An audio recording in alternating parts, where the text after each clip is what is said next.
My dear students, welcome and let's start today's topic, reconstitution of partnership firm. As you all know, the partnership is created by an agreement, and whenever there is a change in the existing partnership agreement, if there is a change, जो आपने एक agreement तैयार किया है, partnership return agreement तैयार किया है, if there is a change in the partnership agreement, then it leads to reconstitution of partnership firm. अगर ये written agreement आपका change हो गया है, कुछ terms and conditions आपने change कर दी हैं, then it leads to reconstitution of the partnership firm. So there are many situations. Let's take the first situation when suppose there are three partners, Rohan, Sohan and Mohan. They are sharing the profits in the ratio of 2:3:4.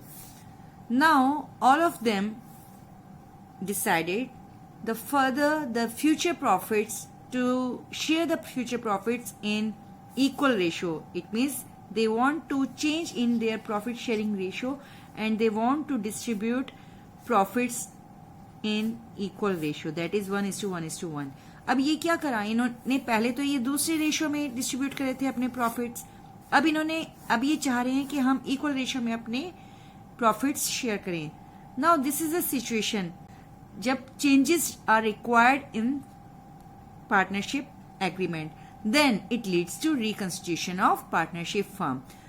जब आपने अपना जो profit sharing ratio है, पुराना profit sharing ratio है, वो new profit sharing ratio में आप चेंज करना चाह रहे हैं, then it leads to change in partnership deed. That means it leads to reconstitution of the partnership firm. when there is a change in the profit sharing ratio among the existing partners. This is the first situation. Now let's take the next situation. अब वही बात करते हैं. Partners are Rohan, Sohan and Mohan. Let's take the situation when a new partner admitted in the firm. Let's take the example. यहां पे admission लिया है इस फर्म के अंदर मनसुख भाई ने.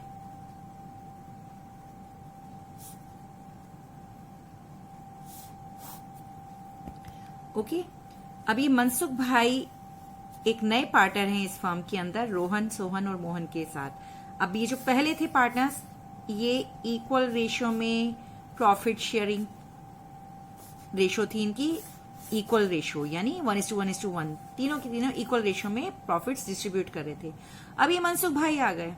अगर इनके पास सपोज ईयरली 3 लाख रुपीज का प्रॉफिट हो रहा है, सपोज 3 लाख रुपीज का प्रॉफिट हो रहा है, तो तीनों के तीनों 1 लाख 1 लाख 1 लाख आपस में डिस्ट्रीब्यूट कर रहे थे. अब ये मनसुख भाई आ गए. प्रॉफिट्स जितने भी अर्न होंगे तो ये मनसुख भाई को भी तो बांटने पड़ेंगे, तो इनका प्रॉफिट शेयरिंग रेशियो है वो चेंज हो जाएगा. ठीक है, अगर ये कहते हैं हम चारों ही इक्वल रेशियो में डिस्ट्रीब्यूट करेंगे, तो ये जो 3 लाख थे अब इनको 4 जनों में इक्वल डिस्ट्रीब्यूट करना पड़ेगा, यानी you have to divide 3 lakh by 4.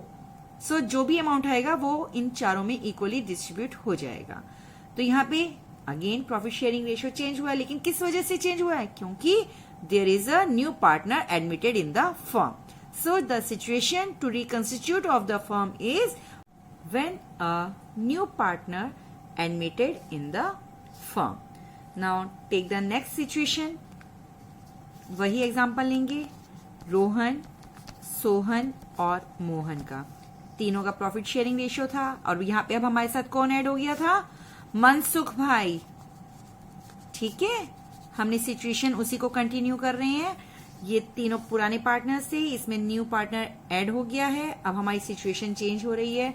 Suppose Rohan, Mohan, Sohan के साथ मनसुख भाई जो ऐड हुए थे ये फर्म से रिटायर हो रहे हैं. ठीक है, रिटायरमेंट टाइम आ गया है इनका. तो at the time of retirement और या फिर इनकी डेथ हो गई है, ठीक है, बहुत ज्यादा उम्र के थे तो ये या तो रिटायर हो गए या ऐसी सिचुएशन ले लेते हैं, दोनों की कंडीशन एक जैसी ही अप्लाई होंगी। आप देख लीजिए रिटायरमेंट का टाइम हो या उसकी डेथ का टाइम हो, तो at the time of retirement और death of a partner it leads to the reconstitution of the partnership firm, क्योंकि यहां पे फिर से हमारी जो पार्टनरशिप है उसके अंदर, पार्टनरशिप डीड है उसके अंदर चेंज आएगा। पहले ये चारों पार्टनर्स आपस में प्रॉफिट बांट रहे थे, अब इसमें से एक रिटायर हो गया, तो अब ये वापस 3 बचेंगे आपस में प्रॉफिट्स बांटने के लिए। तो यहाँ पे again profit sharing ratio change करना पड़ेगा। It leads to change in the partnership deed and it leads to reconstitution of the firm. So the situation is at the time of retirement or death of a partner is the third situation. Now take the fourth situation. Let's take the name of the firm as RSM Limited. ठीक है, ये इनकी firm का नाम है। ठीक है, अब क्या कहते हैं, कोई दूसरी फर्म भी है XYZ लिमिटेड, कोई और भी फर्म है सपोज ABC लिमिटेड। अब ये 3 अलग अलग फर्म्स हैं। अब ये क्या करना चाह रही है, ये आपस में मिलकर काम करना चाह रही हैं, तो उस चीज को हम बोलते हैं एमलगेमेशन, यानी मिक्सअप और कॉम्बिनेशन या कंबाइंड ऑफ पार्टनरशिप फर्म्स। ये अलग पार्टनरशिप फर्म है, ये अलग पार्टनरशिप फर्म है, ये अलग पार्टनरशिप फर्म है, and they want to get combined, they want to mix up their firms. So the amalgamation of partnership firm leads to reconstitution of partnership firms. So the fourth situation is amalgamation of 2 or more partnership firms leads to reconstitution of partnership firm.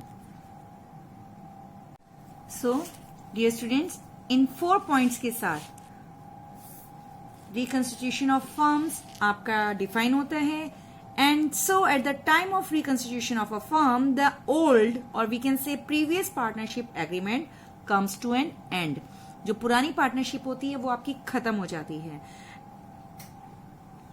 Okay, to reconstitute the new partnership firm with the effects of changes. जो आपके changes हुए हैं उन effects के साथ आपकी नई partnership firm जो है वो रिकंस्टिट्यूट होती है। So dear students, that's all for today. I hope you understood reconstitution of partnership firm. If yes, then please like this video and don't forget to subscribe my channel for more upcoming learning videos. Bye bye.